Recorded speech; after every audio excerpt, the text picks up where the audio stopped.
Vacinar é cuidar de você e de quem você ama. A vacina com a dose de reforço bivalente contra a Covid-19 está liberada para todos acima de 18 anos que já tomaram no mínimo 2 doses da vacina, com intervalo de 4 meses da última aplicação. O reforço bivalente protege você contra o vírus original e as novas variantes, incluindo a Ômicron. Procure o posto de saúde mais próximo e vacine-se. É rápido, seguro e eficaz. Vacinar é proteger. Governo do Ceará. Hoje é dia de churrasco na casa da família Silva. A Gabi fica ansiosa para ver a vovó. E o Paulo para animar a festa. A Amanda vai para bater papo. O Roberto para comer. E a Maria para aproveitar muito. Mas espera aí, ela vai dirigir? É claro que não! Sabe o que essa família tem em comum, além da animação? Eles escolhem a vida todos os dias. Respeite as leis de trânsito, faça sua parte. Maio Amarelo Detran, Governo do Ceará. Olá, Francisco de Queiroz Maia Júnior, por todos chamado de Maia Júnior.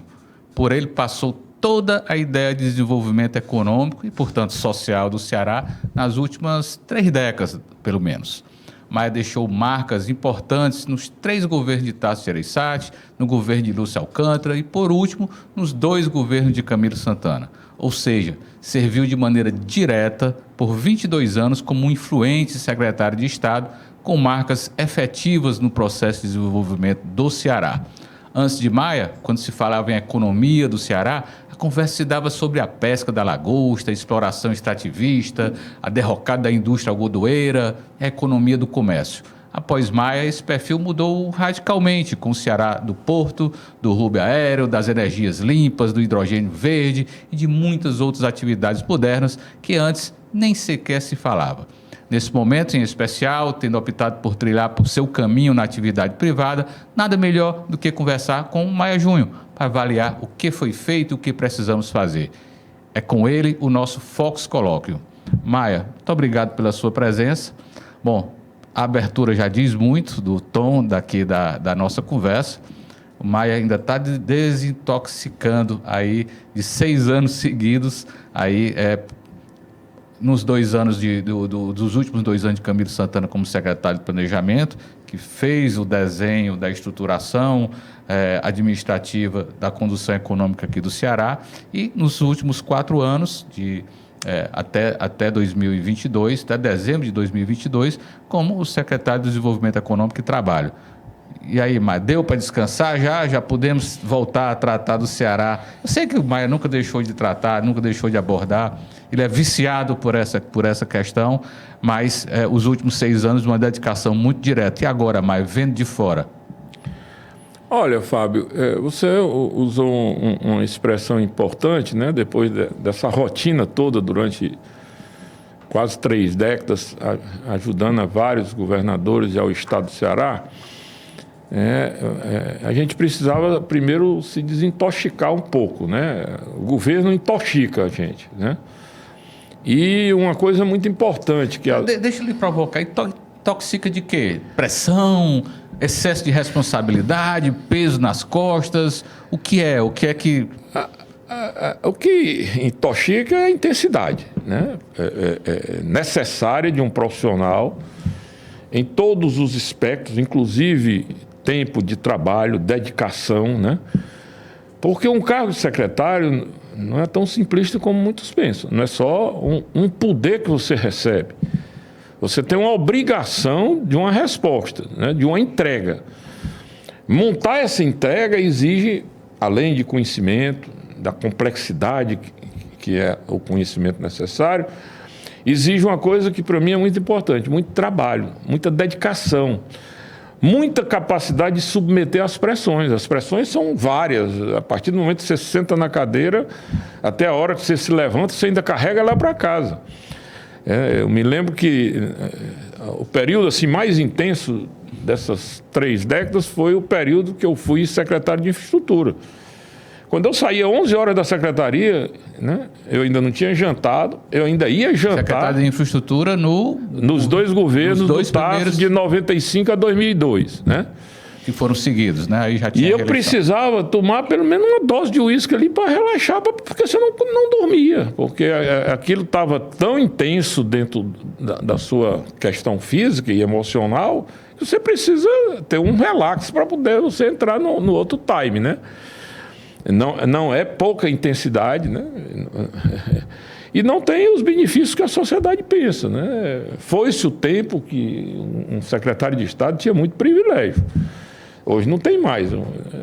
Eu até tentei acabar, né? Na reforma de Estado que eu fiz, o Camilo se sensibilizou, depois voltou atrás, né? Que era o último grande benefício, fora a gratificação de um salário irrisório, que a sociedade às vezes não tem compreensão de que paga para ser uma pessoa, talvez a mais competente naquele segmento, né, que o Estado puder ter disponível. Qual era esse privilégio que você tentou acabar e não conseguiu? Um carro com motorista para ir buscar e deixar para trabalhar. Na proposta de reforma de gestão que eu fiz, eu lancei isso, né?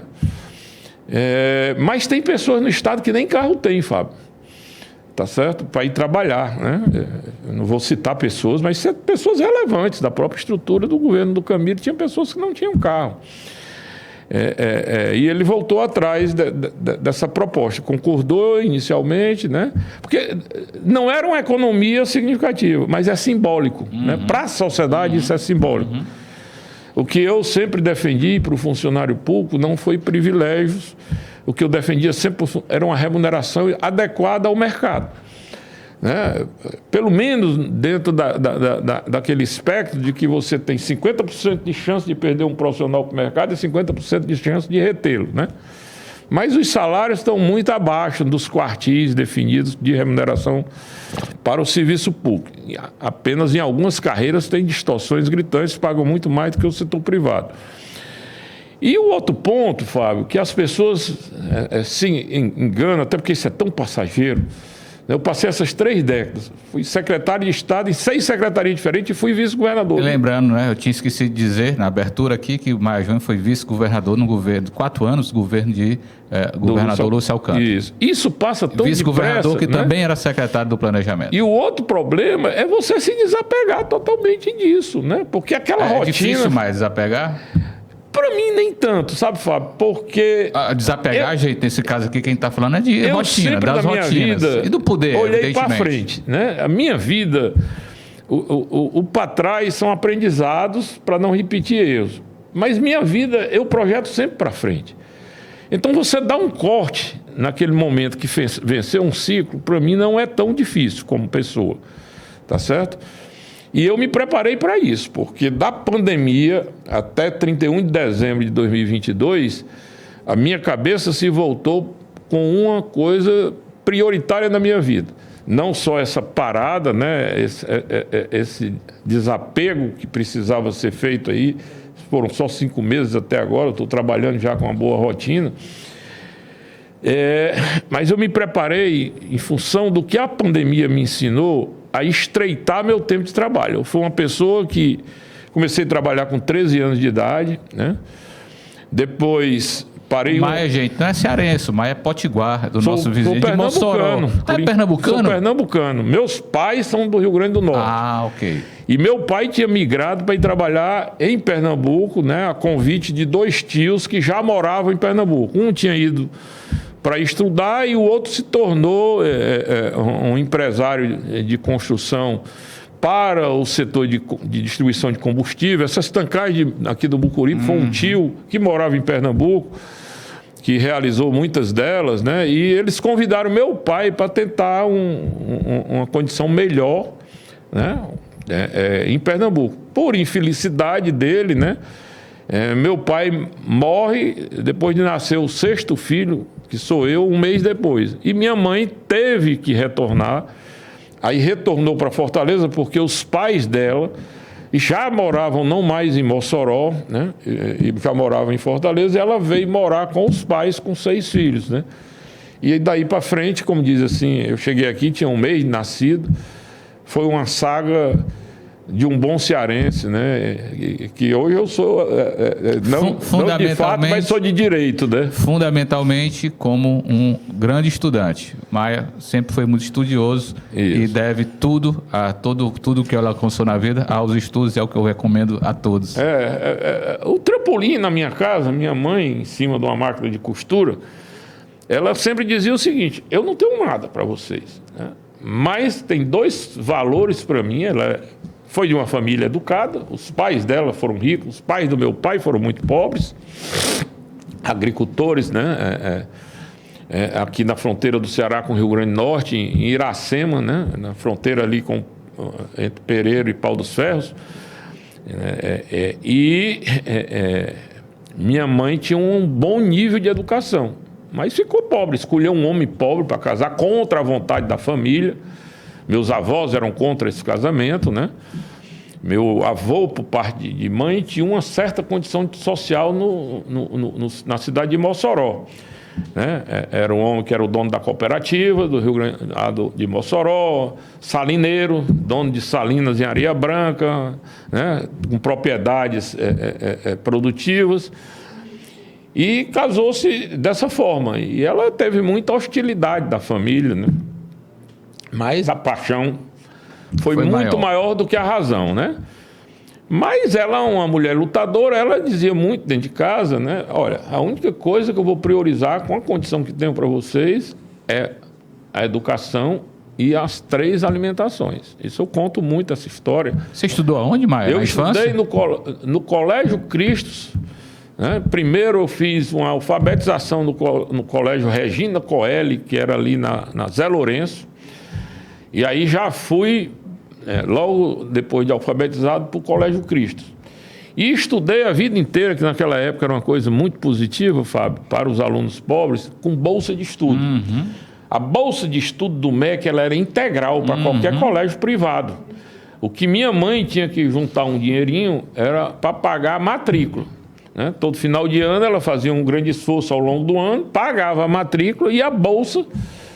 demorava, porque o crédito dessa bolsa só chegava no final de outubro, muitas vezes aquela mensagenzinha da tesouraria do colégio: doutor Maia, o dinheiro não chegou ainda, lembra a sua mãe aí o pagamento, e eu sabia que ela não tinha, né? Mas contei também com a sensibilidade muito grande do doutor Roberto, fundador que do nunca Colégio deixou que eu não fizesse uma prova por uma falta de pagamento por parte da minha mãe. Assim foi com todos os meus irmãos, né? Todos tinham aquela famosa bolsa do MEC. Naquela época tinha uma outra bolsa de estudo muito valorosa. Como é que conseguia aquela bolsa? Era política, Maia? Deputado. Era um deputado. Comparativamente aos dias de hoje, eles tinham cotas de bolsa, né? Naquela época. E aí ele podia designar, né? Com os pedidos, né? O Mauro Benevides. Cota de bolsa de estudo é melhor do que cota de cargos no poder, não é? Ou de verbas de transferências voluntárias para as prefeituras, né? Que é o que está acontecendo hoje. Que é o pau que rola hoje. É melhor do que o orçamento secreto, né? Com toda certeza, comparativamente. Você está contratando vaga. Evidentemente que o equívoco aí é a mediação, mas a época era assim, de um político, né? Na linguagem de hoje, isso é um voucher.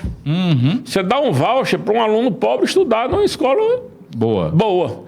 E tinha uma penalidade. Não podia ficar reprovado. Não podia. Reprovado, perdia a bolsa total, né? E não tinha direito a uma nova oportunidade.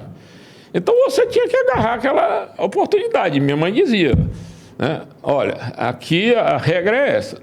Todos têm que estudar, porque o trampolim é aqui.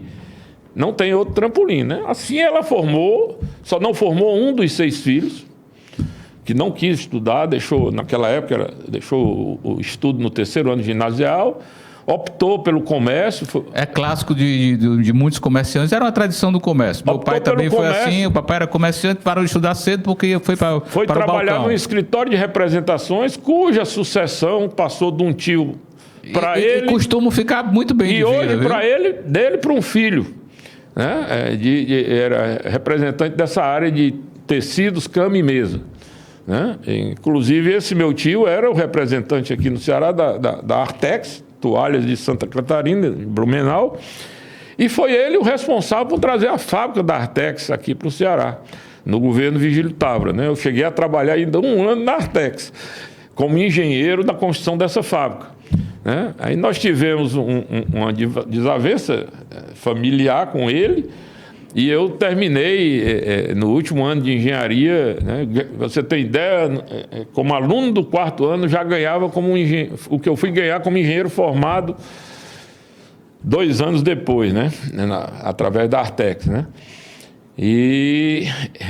Mas foi um emprego importante, eu ajudei nesse projeto bastante, né? Estava já praticamente formado.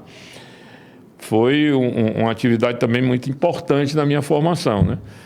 O Maia, depois de deixar o Colégio Cristo, terminar o Colégio Cristo, fez vestibular, Universidade Federal do Ceará, e lá se formou em engenharia. E depois teve outras graduações. Fiz administração de empresas também na UES, né? Mas praticamente simultaneamente com a... E praticamente logo na sequência aí virou servidor público como da Secretaria de Transporte de Fortaleza, da Prefeitura de Fortaleza. Saindo com um grupo de técnicos para fundar a Secretaria de um estágio no GIPOT, antiga empresa de planejamento de transporte do país. Nesse momento o Maia começou a se articular com... politicamente, digamos dessa forma, né? A primeira ligação do Maia foi com o ex-governador Lúcio Alcântara. Estou certo, Maia? Está certo. Mas é importante colocar isso, né? Foi com o Lúcio Alcântara por uma condição de um cunhado do Lúcio Alcântara que tinha relações muito fortes com meus avós em Mossoró, o pai dele, que era um advogado aqui no Ceará, um homem também de muito valor, o doutor Antônio Francisco Albuquerque. Quando eu me formei, né, e que surgiu essa oportunidade lá no GIPOT, eu estava aguardando, como outros engenheiros, essa chamada. Aí um tio meu disse: meu filho, o secretário de transportes, escolhido aí pelo prefeito Lúcio Alcântara, é o Antônio Carlos, filho do Antônio Francisco. Você sabia disso? Eu digo, não. Olha, o Antônio Francisco é um dos grandes amigos. Quando seu avô veio para cá, o Antônio Francisco morou na casa dele. Muitos de Mossoró vieram para cá para estudar, e o Antônio Francisco, ele é louco pela sua mãe. Aí minha mãe fez um telefonema. Olha, Antônio Francisco, meu filho está aí com o currículo para ser entre os que vão ser escolhidos pelo Antônio Carlos. Para a equipe. Ali foi uma chamada praticamente imediata, né? Aí comecei lá com o Antônio Carlos como secretário, fiquei alguns anos com ele na prefeitura, e com isso me aproximei do doutor Lúcio, né? E tivemos aí uma relação muito intensa a maior parte da minha vida. O doutor Lúcio é uma pessoa muito importante na minha vida. A ponto, e aí não tem nada a ver com a relação do Maia com o Lúcio Alcântara, mas coincidentemente o destino do processo político levou o Maia a ser vice-governador de Lúcio Alcântara. Não exatamente por causa dessa relação. Não, aí já foi outra relação, né? Que terminou sendo bom para o doutor Lúcio naquela época, né? Mas a política, rapaz, é um ambiente de intrigas, né? Infelizmente. Eu terminei perdendo um dos maiores amigos e um dos maiores estimuladores da minha vida, que foi o doutor Lúcio, por causa da briga dele com o Tasso. Mas isso permanece até hoje, essa relação difícil, Maia? Permanece. Certamente haverá bom senso. Permanece. Eu nunca tenho notícia de nada dele a meu respeito, assim, de comentários negativos, né? Nem meu em relação a ele. Sei que entre nós tem um respeito muito grande pela cumplicidade que a gente construiu juntos. Você gostaria de voltar a conversar com o ex-governador? A vida, a gente não pode se negar isso com ninguém, né? Mas existe uma dificuldade grande nesse processo, e é o resto da família dele, né? Ficaram... Porque eles não assimilavam essa relação tão próxima, nem assimilavam o meu crescimento profissional, né? E você sabe que eu terminei, o que aconteceu entre mim e o doutor Lúcio, a única coisa que eu dizia para o doutor Lúcio, durante o governo dele, doutor Lúcio: o Tasso é para o senhor e é para mim uma pessoa que a gente tem que ter a maior gratidão. Ele lhe fez governador e a mim vice. A única coisa que eu não gostaria era de ver o senhor brigar com o Tasso. Essa briga, Fábio, para quem estava dentro da própria campanha nossa, né? Em 2000, foi 2002, né? A gente assumiu 2003. A gente via dentro do subterfúgio, né, que havia uma relação que não seria boa de superação, né, entre o Dr. Lúcio e aqueles seus militantes e o Tasso e os seus militantes, né. Essa relação não foi a que o Ceará precisava que tivesse, de ambas as partes, né, do Tasso e do próprio Dr. Lúcio, durante os 4 anos que o Dr. Lúcio governou, né?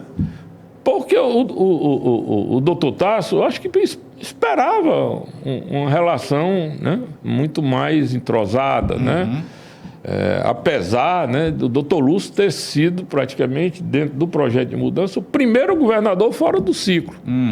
Né? Porque o ciclo iniciado pelo Tasso. Iniciado pelo Tasso, aquele ciclo de origem. Porque o Ciro, de alguma forma, o Ciro veio na origem do processo. Veio porque se elegeu deputado estadual junto com o Tasso. E se tornou o líder do governo do Tasso, uma peça importante. Né? O Dr. Lúcio era um político que todo mundo admirava, seus predicados que são enormes, né? Que se preparou a vida inteira para ser governador do Ceará. E o Tasso sabia disso, né? Mas, infelizmente, as forças internas da política nem sempre caminham num sentido de manter homogêneas essas relações e reconhecer quem é o melhor para ganhar uma eleição. Nem sempre o melhor nome, né, é o nome escolhido para um cargo majoritário, né? Naquela época foi o Dr. Lúcio. Num processo que também teve desgaste, né? Porque o Tasso, numa solução que ele já tinha, e na minha opinião, né, lançou aí... Mas só um pouco perto do microfone. Lançou o Amarilho, né, o Biratã Aguiar naquela época, e o Luiz Pontes, para andar o interior para ver qual que ia se projetar para ser o candidato, né? E não foi como os outros 3 gostariam que fosse, né? O Dr. Lúcio foi o escolhido, né? Inclusive... Na escolha, né, da chapa, né, tinha outros nomes, né, como o próprio Cid, que era naquele momento uma grande revelação em Sobral, né? E que se colocou internamente no grupo familiar dele como candidato. Como candidato, né? Como candidato. Depois, não escolhido, o Cid começou a trabalhar fora, né, para logo depois suceder o Dr. Lúcio, né, que era o objetivo dele, né? Era um líder jovem, né? Tem até uma passagem que pouca gente sabe. Eu sou muito reservado na minha vida, sobretudo na vida política e pessoal. Teve um episódio, no dia que o Cid foi chamado, né, para ser o candidato a vice-governador do Dr. Lúcio. Terminou a conversa no Cambeba, eu já não estava mais com a Secretaria de Infraestrutura trabalhando embaixo do gabinete do Tasso, eu já estava no prédio da Secretaria de Planejamento. Aí o Cid sai da sala do Tasso e me liga. Maia, tu está aí na Secretaria? Estou. Eu queria ter uma conversa contigo agora. Aí foi, já era umas 9 da noite, ele chegou na Secretaria, no atual prédio onde é a Secretaria de Planejamento. E aí ele disse, Maia, aconteceu isso, isso e isso. Eu não aceitei. E deixei dito ao Tasso, tá, que no Lúcio Alcântara eu não voltaria. Se ele quisesse retroceder e lhe escolher, eu aceitaria ser seu vice. Tá certo? Eu disse, mas Cid, eu não vou ser nada, né? Eu não vou ser nada, né? Então, eu lhe agradeço, né? Isso que você está dizendo, essa confiança. Por isso que talvez até hoje somos bons amigos, né? Mas não fiz conspiração nenhuma, né? Nem para o Dr. Lúcio já escolhido, nem para o Dr. Lúcio 4 anos depois, no sentido de pleito. Tanto é que até hoje, o único cargo eletivo que eu fui foi o candidato a vice-governador, que eu nunca tive pretensões, nem legislativa. Mas eu nunca tive várias oportunidades de ser candidato a deputado federal, de ser candidato a suplente de senador, né? Fui vice-governador, mas nunca me lancei a nada. Tá certo? Para mim, já era uma conquista, uma vitória.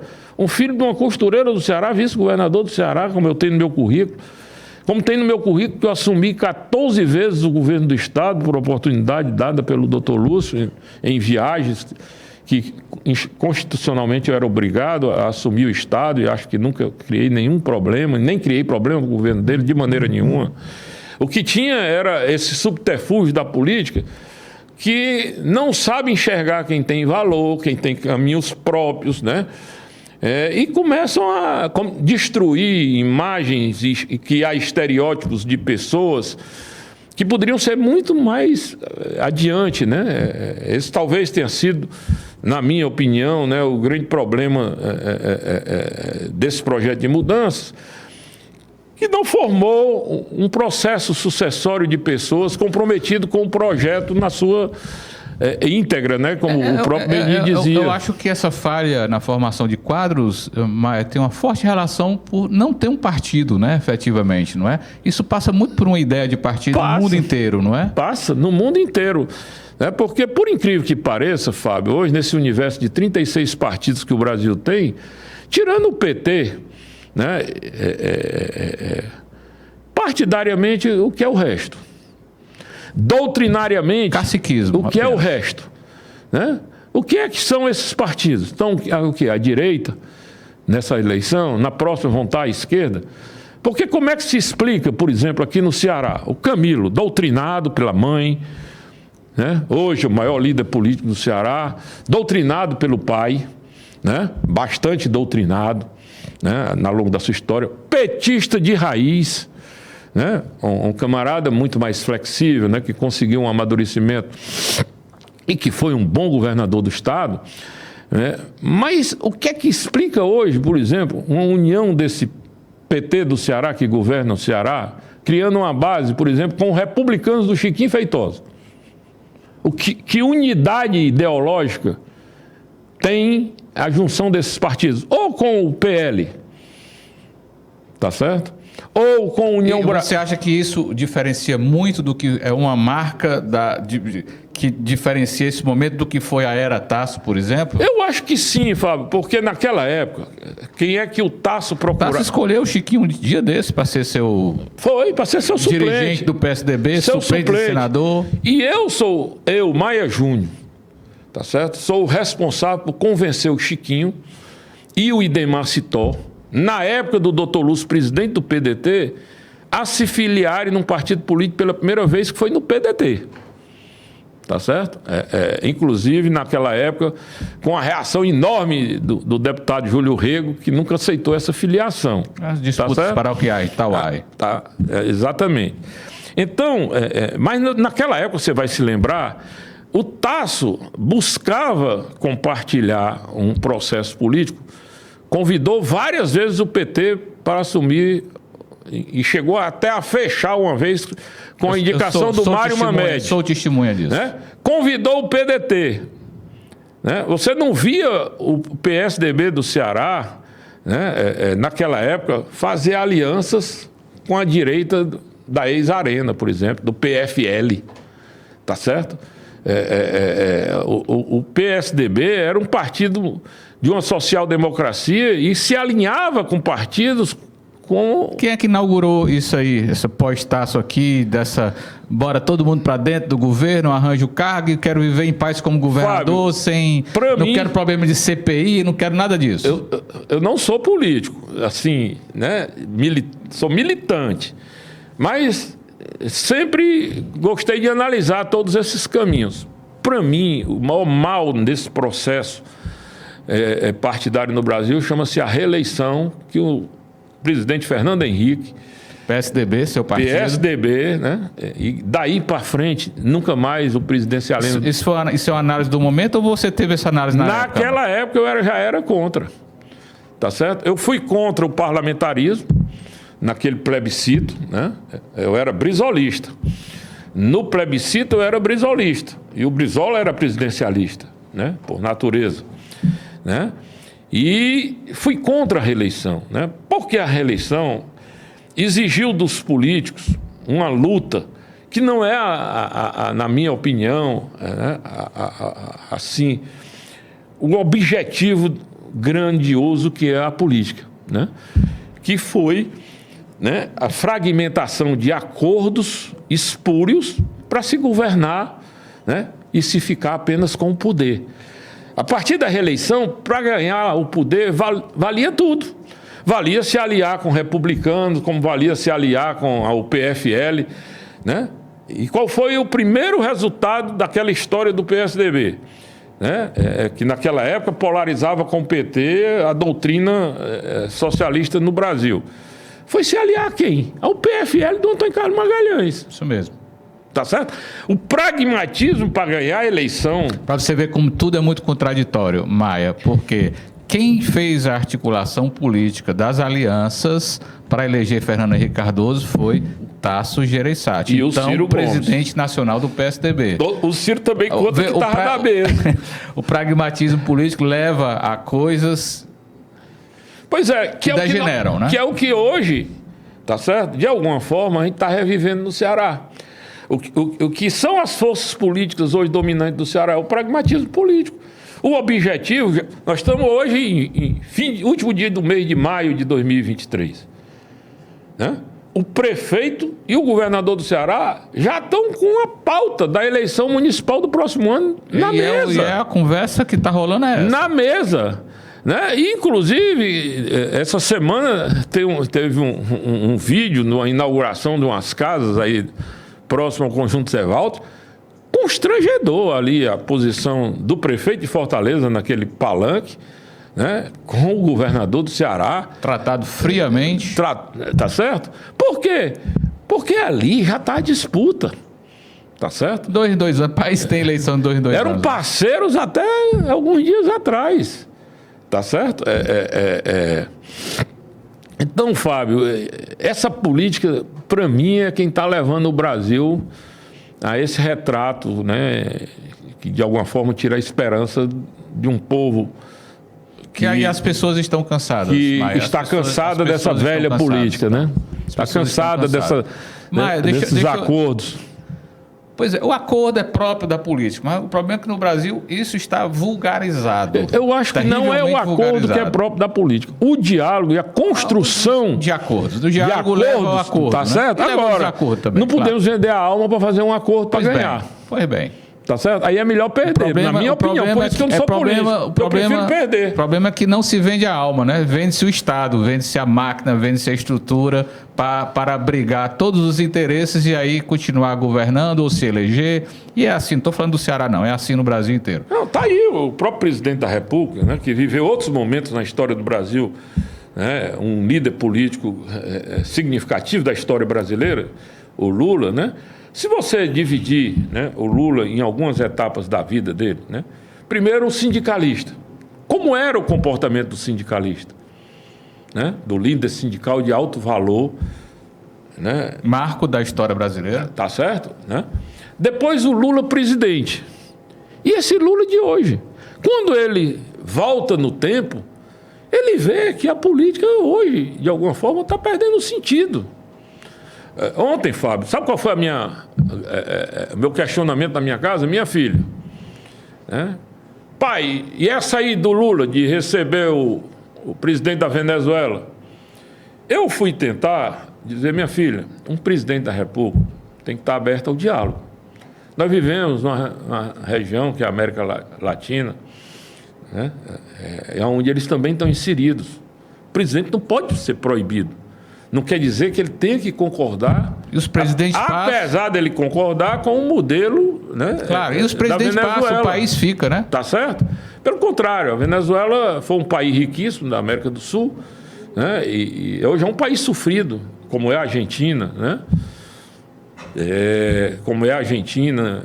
E eu acho, eu li, né? O Eudoro me mandou, né, uma carta que eu achei belíssima, muito bem escrita, de um conselho do Pepe Mujica, do Uruguai ao Lula. Ex-governador, né? Ex-presidente do Uruguai. Se eu fosse o Lula... Fez a opção pela pobreza. Eu fazia fez uma opção pela pobreza. É perfeita aquela carta dele. Aquilo é um ditado, né? Que era para ser regido pelos partidos.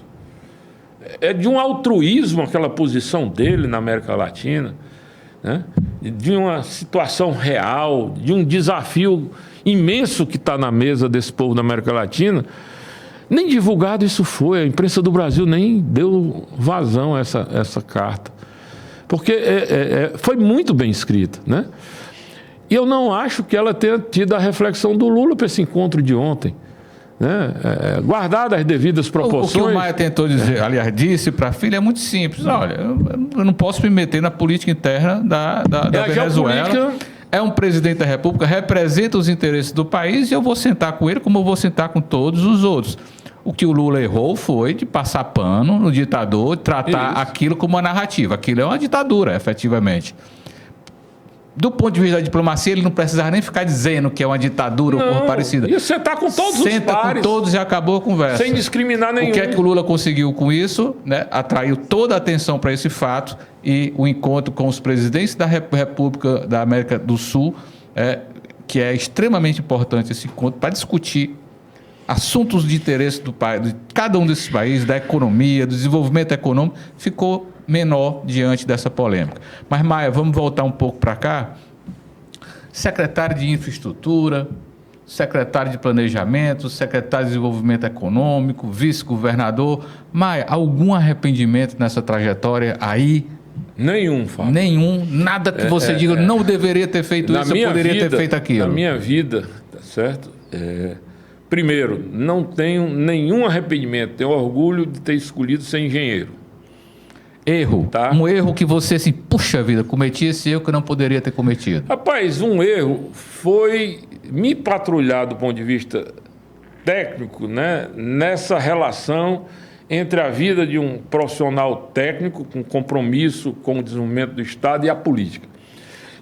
Eu me afastei muito... Mas isso não é uma mediação, não, necessária? Seria, para o exercício do cargo? Mas talvez as frustrações com o político, né, que, apesar de eu ter um respeito muito grande por dois que têm uma contribuição muito grande na minha formação política, que é o doutor Lúcio Tasso, que me deram grandes oportunidades, mas eu vejo a política hoje com tristeza, sabe, Fábio? Eu não me sinto animado, como na minha adolescência, de pegar um ônibus e ir para o Jardim América para ouvir o Paulo Brossard, para ouvir um Ulisses Guimarães, né? Eu cansei de andar esse Brasil com o Brizola. Participei de vários momentos com o Brizola aqui no Ceará, com o Fernando Henrique, né?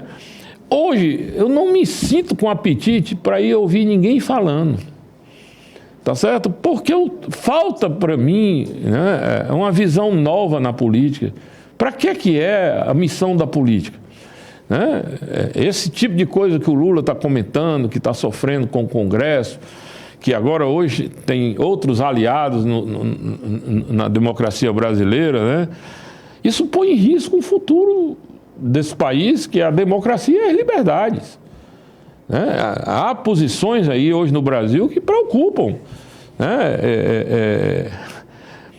É um testemunho de uma política que não está sendo benéfica para o povo. O povo está sofrido, as pessoas estão pobres. Como é que eu posso me conformar com um projeto de desenvolvimento político no Brasil, Fábio, cuja renda média maior de um Estado brasileiro não chega a $1.000, que é Brasília? Isso às custas do serviço público. A do Ceará, que é maior do que a de Pernambuco, né? E muito próximo da Bahia, é R$ 1.726. Renda média, saiu isso há alguns dias atrás. Isso são fundamentos que você... 700, que hoje dá o quê? 300 e poucos dólares. Né? Que orgulhosamente é o número que o PT sempre divulgou, né? Salário mínimo de $300, né? Não é nem um salário mínimo, o salário é 1.320. Então isso me preocupa, porque nós não temos um projeto de desenvolvimento, né, Fábio? Né? Eu assisti, né, não assessoro a Federação das Indústrias, nem assessoro o governo do Ceará hoje. Tá? Você está completamente distante desses fóruns? Estou distante desses fóruns, evitando frequentá-los, né? Será que você tem medo de falar demais, desagradar, Maia? Não, eu estou trilhando um foco de uma vida que eu estou redesenhando para mim, né? Do ponto de vista pessoal e profissional, né? Estou perseguindo esse objetivo. E eu tenho aí uma série de coisas para desenvolver até o final do ano, que é quando eu tenho a impressão que você está se marcando também. Você é conhecido pelo seu tom emocional, que muitas vezes aflora nessas conversas, né? O emocional, Fábio, ele me chama em algumas recordações que mexem com a emoção da gente, né, da vida difícil que a gente trilha e às vezes também do sucesso, né? A gente também se emociona com o sucesso. Claro. Eu me emociono com a vitória do Fortaleza. Não precisa exagerar, né? Mas me emociono. Sábado, tô brincando, isso é coisa de conversa assistir um jogo conversa difícil, de torcedor do Ceará. difícil, tenso, né? Um gol aos 41 minutos do segundo tempo contra o Vasco da Gama. A gente vê aquilo, aquela alegria. Devo dizer a você que contra o Vasco é a coisa mais comum do mundo, mas continue mais. Porque o Vasco é sempre vice, né? Mas eu estou colocando que a emoção faz parte da vida do ser humano, né? Mas você dizia que recentemente, numa conversa com a Federação das Indústrias... o Ceará teve, né, aqui na sexta-feira, 2 grandes eventos, né? Um na FIEC, na Assembleia, aliás, ambos na Assembleia. Um foi o PPA, esteve aqui a ministra do Planejamento, que está rodando o Brasil para ouvir as sugestões né, da sociedade brasileira para um PPA dos próximos 4 anos, que é os últimos 3 anos do governo do Lula e o primeiro do próximo. E teve um evento sobre hidrogênio verde promovido pela Assembleia, né? O que é que eu filtrei disso nos jornais, né? Primeiro, o presidente da Federação das Indústrias levou os pleitos da Federação das Indústrias, né? Que não necessariamente são os pleitos de interesse do nosso Estado. Pronto. 2 eu acho que convergem, né? Um foi o hidrogênio, que a FIEC encampou esse projeto juntamente com o governo, né? Isso, participei ativamente da estruturação de tudo isso. O outro, para mim, é o outro grande desafio do Ceará hoje, né?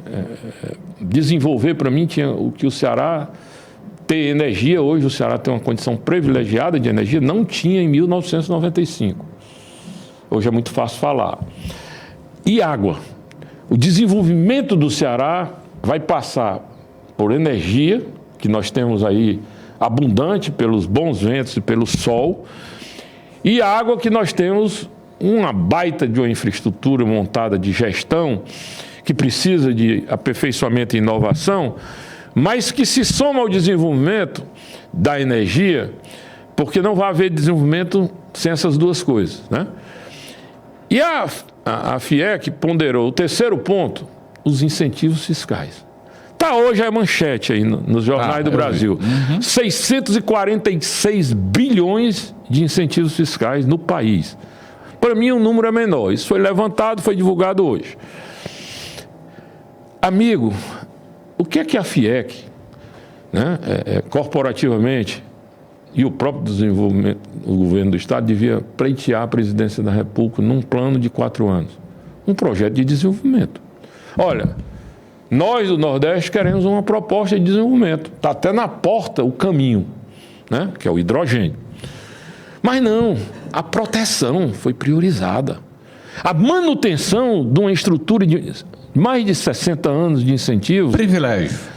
Que mantém um privilégio e não tornou as empresas do Nordeste, nem do Ceará, competitivas, nem do Brasil, né? Pelo contrário, está aí esfacelada a indústria automobilística brasileira por falta de inovação, por falta de tecnologia, por proteção, né?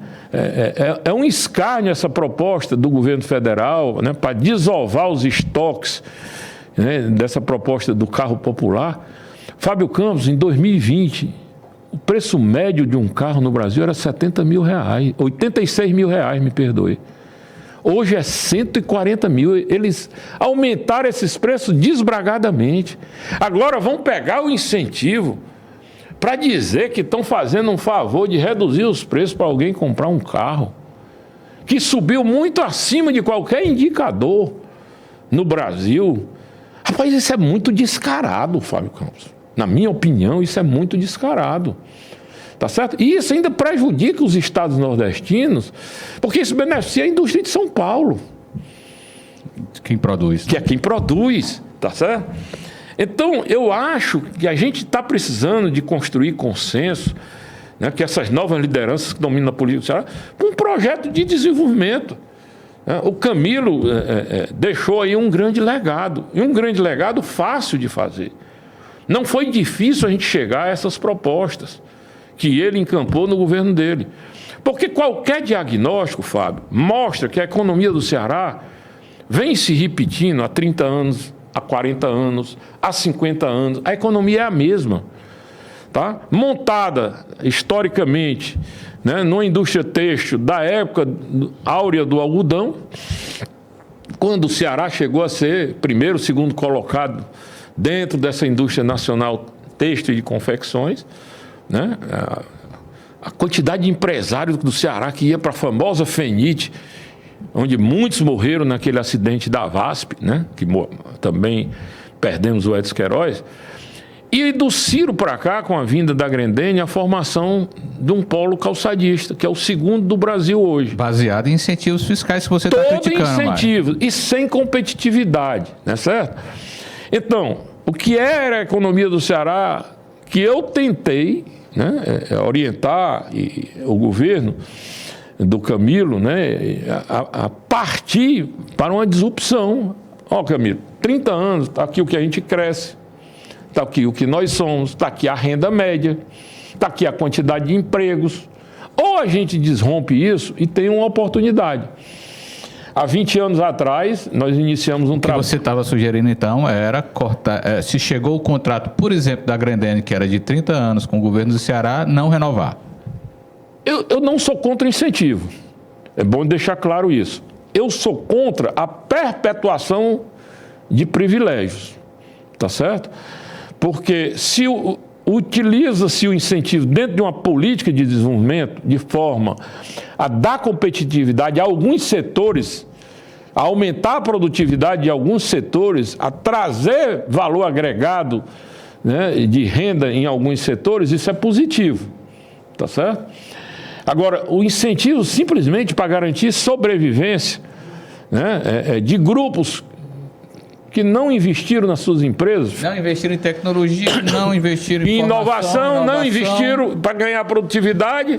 Funcionários com salário mínimo, mas com emprego ali. Mas o governo do Ceará hoje, essa estruturação do governo do Ceará hoje, ela está preparada para essa discussão moderna, nova, que é necessária e que é fundamental? Olha, hoje, na minha opinião, o Camilo fez uma rearrumação de governo a partir do seu segundo ano, quando ele fez algumas alterações na equipe de governo, que, na minha opinião, deram certo. Porque, naquele momento, a economia do Ceará estava com menos 10%, fruto daquela crise de 2013, 2014, que no governo foi até 2016, né? Infelizmente, depois veio uma pandemia.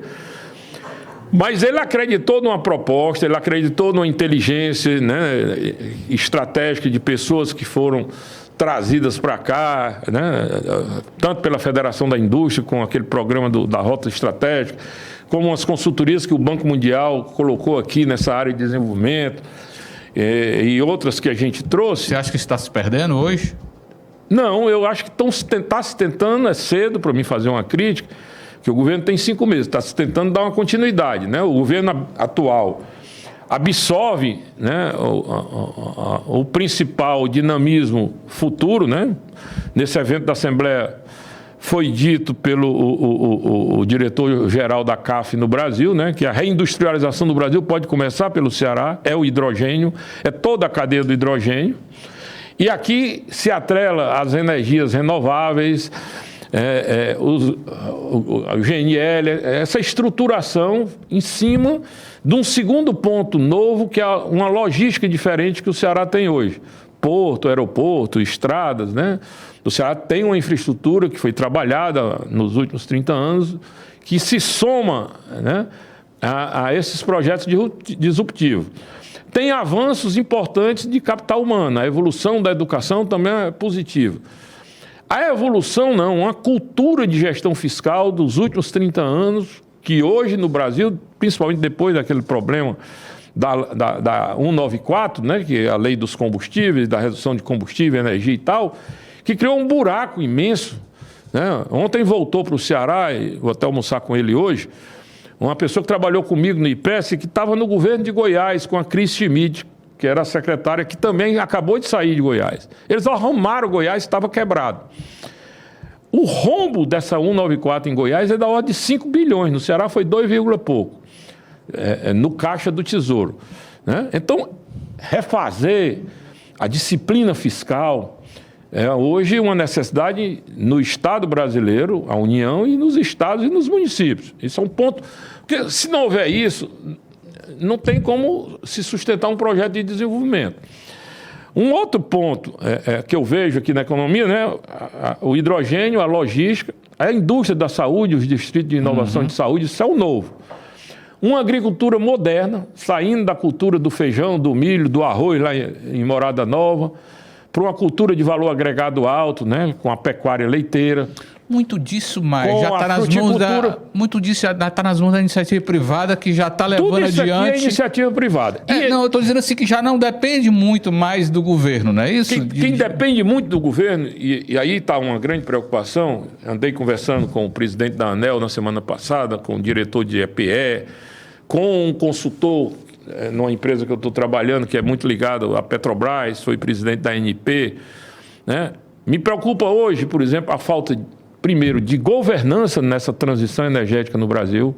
Quem vai organizar esses projetos de energias renováveis, como uma economia de hidrogênio, etc., a nível federal, né? Também aqui a nível local, a governança é importante, né? A continuidade de uma governança que o Camilo deixou montada, né? Isso é muito importante. Porque agora, Fábio, como disse o senador Cid muito bem lá na Assembleia na sexta-feira, se não regulamentar as energias renováveis offshore e o hidrogênio, nós não vamos a lugar nenhum. Vai ficar aí um elenco enorme de protocolos sem implantar. Então, o grande desafio, como diz, os esforços políticos, tanto empresariais como governamentais, e tem que ir a quem manda, né? Eu acho que esses esforços têm que ter uma pressão política no presidente da República. Por quê? Petrobras brigando com o Ministério. ANEEL disse com todas as letras, Maia, enquanto não tiver um marco regulatório feito pelo Ministério e aprovado no Congresso, nós aqui não regulamentaremos nada. Então, você está falando do hidrogênio verde? Estou falando do hidrogênio e das offshore, né, que estão carentes. E ele foi... Offshore, no caso, é a produção de energia, no mar, em terras continentais. Eólica, principalmente. Tá. Então, hoje, eu centraria os esforços políticos. O governo federal não está dando as respostas. Não deu no governo Bolsonaro, não está dando agora. Ninguém se entende. Você vê esse episódio do Ministério... Isso teria que partir do Ministério das Minas e Energia? Tinha que partir do Ministério das Minas e Energia se ele tivesse realmente empoderado. Mas ele brigando com a Petrobras brigando com ele, com o Ministério do Meio Ambiente, com o ministro da Economia, que não é mais Economia Desenvolvimento, né? Porque a Economia e Desenvolvimento saiu da mão do Haddad, que pode ajudar, sobretudo com a política tributária, e foi para o Alckmin, que é um agente passivo. Se o presidente da República, ouvindo os governadores dos estados que têm um potencial de criar essa nova industrialização brasileira a partir do hidrogênio, se o presidente não botar dentro do braço e exercer uma governança com a Casa Civil e não disser, tal dia eu quero esse projeto de lei para ir para a Assembleia, como fizeram agora com o arcabouço. Aí a gente vai passar o trem. Por quê? Né? Porque a Europa está aí a demandar essa oferta e os Estados Unidos está caminhando a passos super largos em relação ao resto do mundo todo e a Índia também. Tá certo? Então, a gente pode estar diante, como dizia o Roberto Campos, né, de mais uma oportunidade de futuro que não passa de perda de oportunidade momentânea, porque a gente não enxerga o futuro. Maia, nós estamos chegando ao final do programa, mais de 1 hora já de entrevista.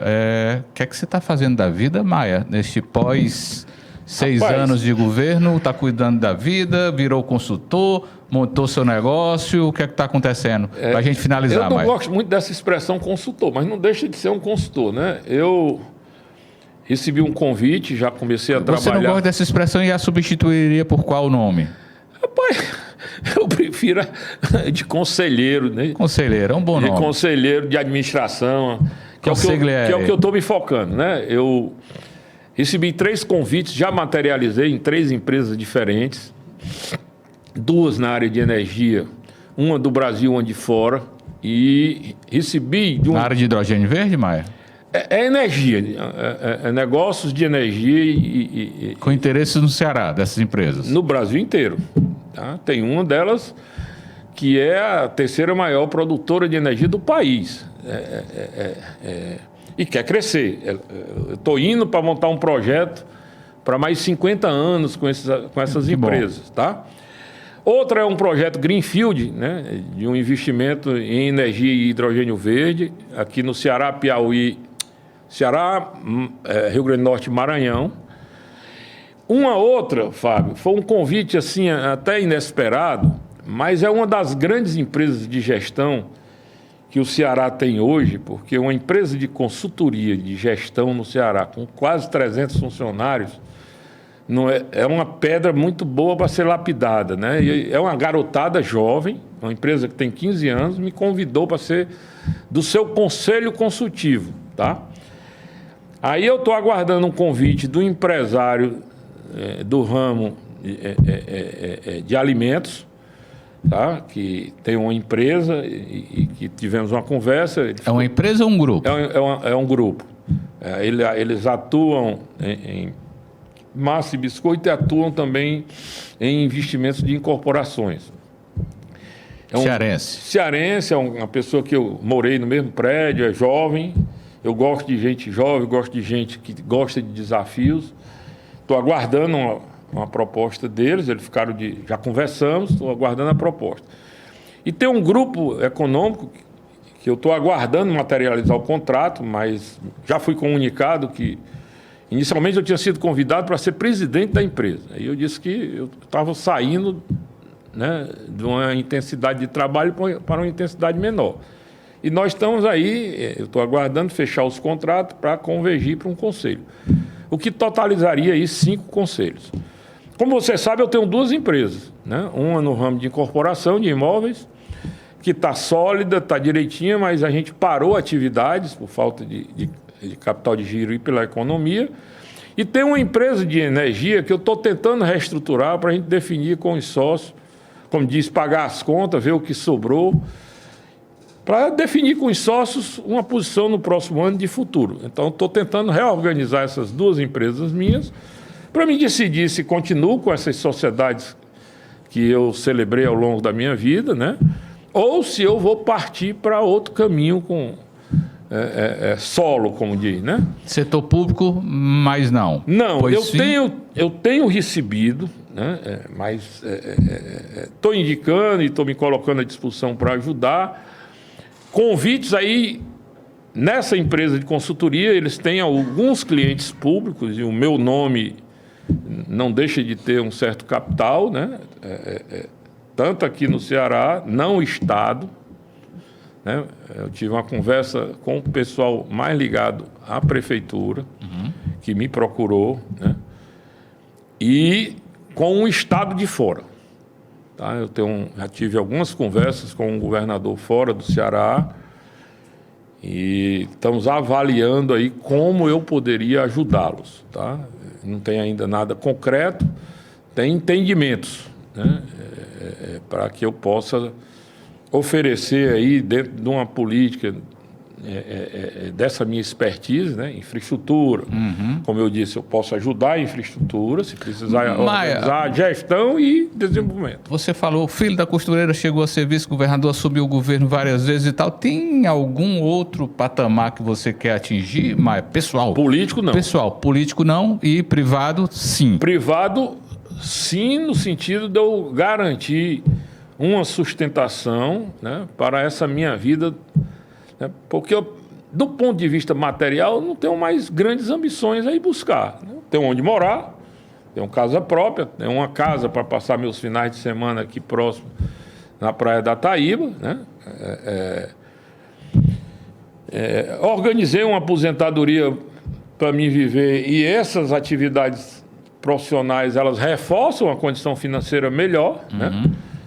Para mim poder, né, viver mais folgado. Tranquilidade mais na tranquilo, vida, né? Tá certo? E chegar aí ao fim da minha vida levando minha família a uma situação digna e correta.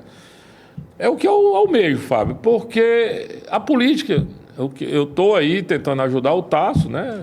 Nessa repaginação que ele está tentando fazer, tanto no PSDB nacional como no PSDB local. Ele levou o Elcio para ser presidente, né? O Elcio tem uma aproximação muito grande comigo. E eu estou tentando contribuir, mas não com cargos, né? Fui convidado pelo Elcio para ser presidente do Instituto Teotônio Vilela. Ele disse que eu não queria nenhum cargo na executiva. Se você quiser contar comigo, é freelance. Eu vou a uma reunião que você precisar da minha presença, eu faço um trabalho que você me pedir, ou o Tasso. Mas eu não tenho mais objetivos de militância de rua, né? Lógico que gostaria de ver o Tasso realizar essa renovação. Acho que a política do Ceará precisa se renovar. E acho o PSDB tentando se endireitar depois que perdeu o governo, quando o Cid ganhou do Lúcio Alcântara, porque eu sempre expressei isso, né? Eu acho que o PSDB errou não entendendo o recado das urnas. No Brasil, onde o Alckmin foi o segundo turno com o Lula e perdeu a eleição, mas numa eleição bem apertada. 2006. Deixou o PSDB ainda com uma grande base política, salvo engano, a segunda maior base política do Congresso, né? E com estados relevantes governando, né? E aqui no Ceará, nós perdemos a eleição, né? E o nosso caminho era para a oposição, né? Mas cometemos erros, né, de voltar ao governo, né? Porque quando eu digo nós, não quer dizer que eu concordei, mas em partido a maioria é quem vence. Se você é minoritário, né, você tem que entender que você perdeu, claro, a proposta que você tinha. A minha proposta nunca era do PSDB naquele momento, com 13 deputados estaduais eleitos, acho, salvo engano, 2 ou 3 federais naquela época, né, e vários prefeitos no interior, o PSDB aceitar para ir compor o governo, né, um cargo de secretário de Justiça para cuidar de penitenciária para um brilhante líder do PSDB, que fez um belo trabalho na Assembleia, que foi o Marcos Salles. Tira o Marcos Salles da política, com muito potencial de futuro, põe dentro de uma Secretaria de Justiça. E ele aceitou.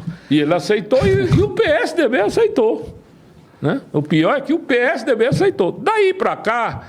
A derrocada. A derrocada. Maia, muito obrigado pela sua entrevista. Saiba, e você sabe muito bem disso, e todos sabemos, Maia é importante pra caramba para o Ceará, a presença dele aqui, a opinião dele, a atuação dele, seja na iniciativa pública, seja na privada.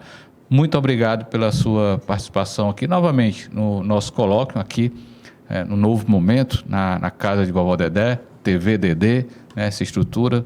Agradecer a toda a equipe toda formada aqui na casa de Vovó Dedé, pessoal de imagem, de som, de edição, de iluminação, enfim. Muito obrigado, Maia. 30 segundos para você fechar aqui a nossa conversa. Eu que agradeço mais essa oportunidade que você dá aí na minha trajetória, né? Essa é a segunda entrevista que eu dou de dezembro para cá. Uma foi nas páginas azuis do Jornal Povo.